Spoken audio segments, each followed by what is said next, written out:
Hello, happy Wednesday, everybody. How's everyone doing? I am really excited to be here today. This is just so much fun to come live to you and chat with you guys. And today I'm talking about telling stories. So if you are live, say hi. I'd love to answer any questions you might have about storytelling and knowing what stories to tell, how to sell your offer through stories. I'm happy to answer any questions you have. And if you're watching the replay, hashtag replay so that I can come back and say thank you for watching. And of course, you can leave your questions if you have any as well. And I would love to hear your feedback. Is this helpful? What questions do you have around telling stories? What questions do you still have around telling stories after this? So let's just get into it because I want to make sure that I am being mindful of your time being here. So I love using stories to sell my offer. First of all, it feels a lot better than just, here's my offer, you want it, right? We are, as human beings, wired to hear stories and learn from them. This comes from the cavemen. This comes from, that was their entertainment, right? Telling stories. And so we have learned that that telling stories is something that it's deeply ingrained in us, and it's something that we love, right? That we love as humans. We are just wired to hear them. We are wired to remember things through story. And that way we learn so much. And just like anecdotally, when I'm trying to learn something about life, I actually read books that are not about life mostly. I don't read books like self-help books a lot. I read, historical fiction or I just looking at those characters and saying, oh my gosh, like how did they do that? How did they get through that? Or when this happened, what happened here?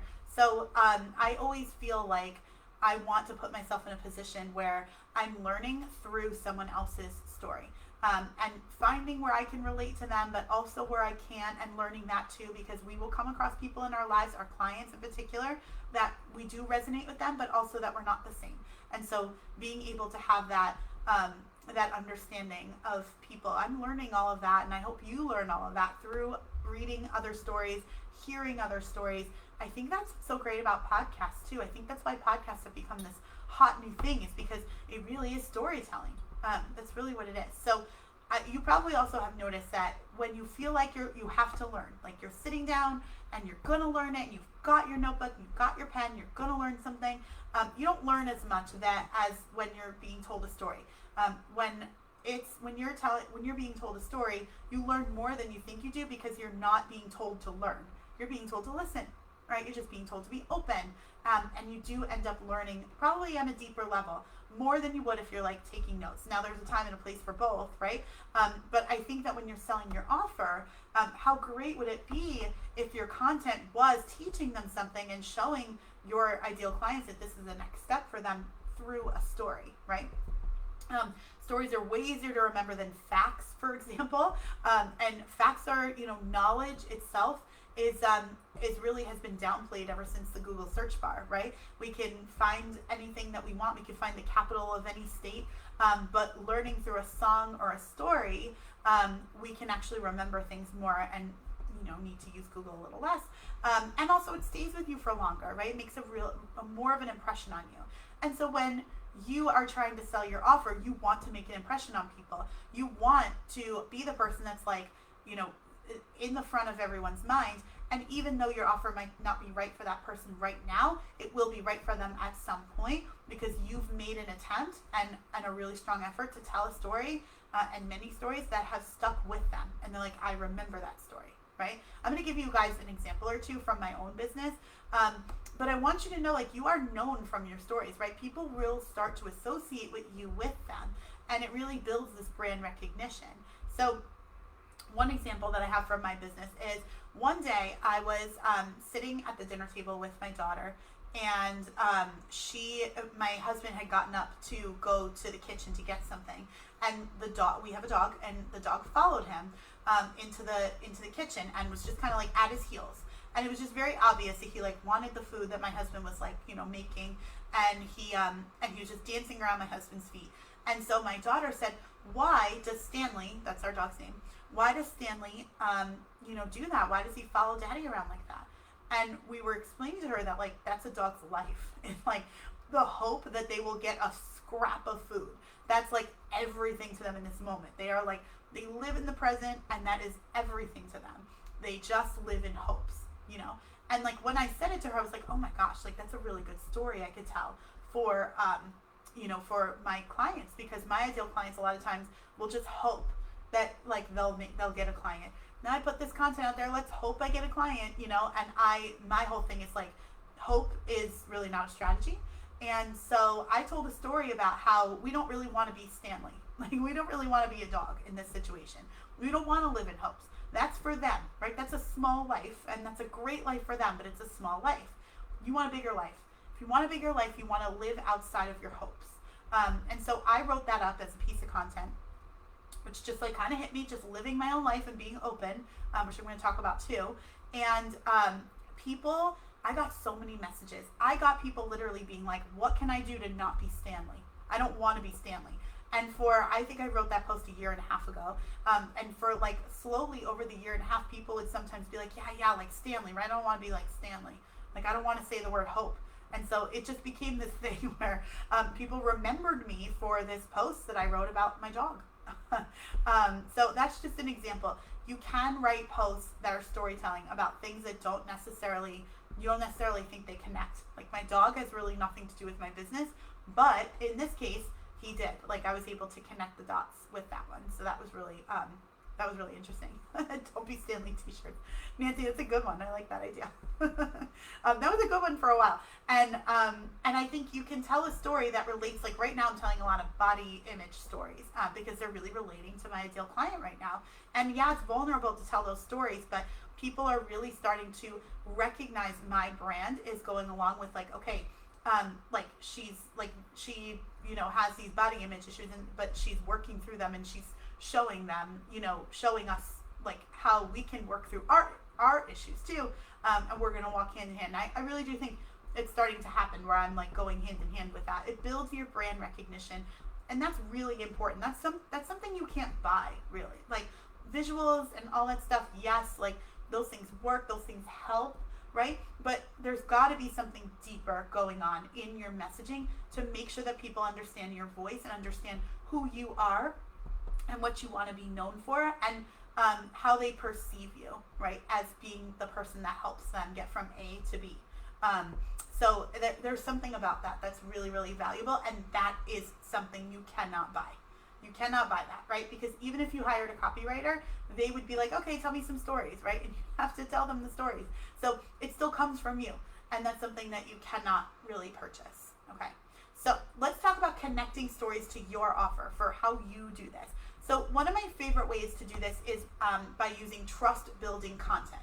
So that's a really great combo of storytelling and selling. Because what you're doing is you're telling a story and then you're connecting the next step to your offer, okay? So you're talking about the story, you're talking about how you felt overwhelmed, you felt embarrassed, you felt frustrated, right? And then you got out of that, and this is how you did that. And so here's the next step for anyone who's listening.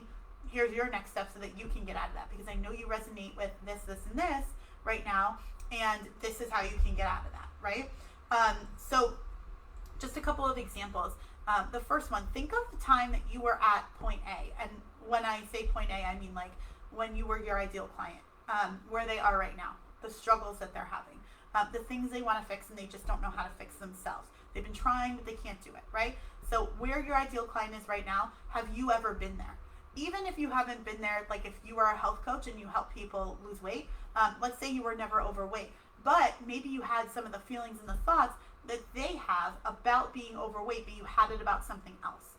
Have you ever been overwhelmed in your life the way that maybe your ideal client is right now? Have you ever been frustrated? Have you ever felt like you needed to hide from people? Ever been embarrassed of something that you can't necessarily fix in like, one day, in a second, right? Try to think of those things. Try to connect the same thoughts and the same feelings, even if you weren't in the same exact situation. That's okay. People want to know that you know how it feels, right? People want to know that you've been there, and you don't have to be there in the exact way that they've been there. I have a couple of clients who don't have kids, and when I talk about how the feelings and the thoughts that I'm getting from like being a mother, they sometimes can relate to that because they felt that way, even though it didn't come from being a mother themselves, but they have still had those thoughts and feelings, and so we can still connect. So hopefully that makes sense. Think of a time that you were there, that you had those thoughts and feelings, and a way that you got out of it, or the way that you're still getting out of it. That's sometimes even more compelling, is when you're like, hey, I'm not perfect and this is not 100% fixed, but I'm getting there, right? And I get there so much faster. I overcome this so much quicker. I do less damaging eating or thoughts or hurting people or whatever it is and so I know I'm getting there. And this is the next step for you if you'd like to get there, right? And then another thing is, were you ever your ideal client too? Like some of us were. I know I was my ideal client. I sat around not knowing how to make $1,000 in my online business. So I definitely was my ideal client. It's sometimes really hard to go back there. And I want you to know that I understand that. I know that it can be really like triggering to go back. But if you can kind of put yourself in those shoes and remember, even just an instance, there was this one time I wrote a piece of content about it. My baby was probably like 2. She was probably 2 years old. And we went to the grocery store because we had no food. So obviously that's what you do. You go to the grocery store. Go to the grocery store. I put her in the cart. I start filling up the cart. And then I realize it just hits me. I don't have any money to pay for this, right? I don't have any money to pay for this. What am I going to do? So then I start seeing like, okay, what could I kind of live without? What can I kind of put back? And then I realized, you know what? I think I just got really like overwhelmed and heated about it. And, the baby was there and I was like, I'm just going to leave. And I had to abandon the cart and I had to leave. So this was during the time that I was broke, that I didn't know how to make money online, that I felt alone, all of that stuff, right? And then I go and abandon a grocery cart and can't feed my family, right? So I wrote a story about that once. People resonate with that because not everyone, but a lot of people have been broke in different kinds of ways, right? Everyone's rock bottom is different. And so I think if you tell a story about a time that you were kind of in your ideal client's position, that will really resonate, right? So people will really be able to connect with you on so many different levels, even on the level of like feeling embarrassed so I put the grapes back exactly where they were because I didn't want the grapes to go bad. Like even on that level, and then the last one I want to share with you is real time. A lot of times things are happening right now. They're happening right now, and you can learn from them and tell a story about them, and you might not even realize it, right? Like just like the Stanley story, that was happening while I was sitting at dinner. Like I wasn't like a journalist with my notebook, like, okay, Sophie, say something cute, so that I can write it down. I just was in my life, right? I just allowed my life and the things that were happening to wash over me and let me kind of look at it. Keep an open mind, I guess, basically. So I really encourage you to do that, to keep an open mind. So as you're journaling and thinking about, okay, what is a thought or a feeling that I'm having currently that I can help my ideal client with, because that's probably relatable.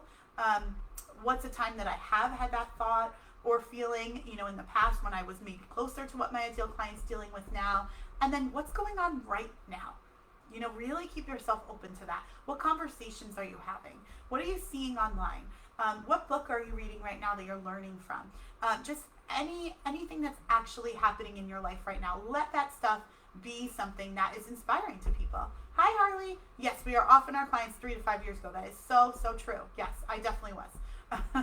And it's just, it's so interesting. And I really do understand and know that it's hard to go back sometimes.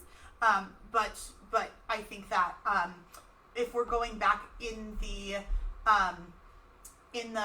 for the reason of just like pulling something for our ideal client and like really letting them understand, I see you, I've been here, but telling a story instead of saying I've been here, I see you, that's just so much less powerful than telling the story and letting people be like, oh wow, she's been there, she sees me, right? She sees me for who I am now. And then of course, like Nancy said, be present. Really start to look around you. Start to listen to the conversations that are happening. I one time told a story about my husband has a watch business, like a side business where he helps people build watches or fix their watches. And he was like having a pricing kind of conundrum, and I was in between calls while he's having this pricing conundrum, but I was like, this is perfect. Like, this is a perfect thing to, there are definitely people out there that I can help who are currently having a pricing conundrum, who are not putting their offers out there because they don't know what to price them at, and they're, you know, kind of letting all of the emotions and the imposter syndrome come out and all of that stuff. Like, I can tell a story about this because he happened to be freaking out at his desk while I was in between calls.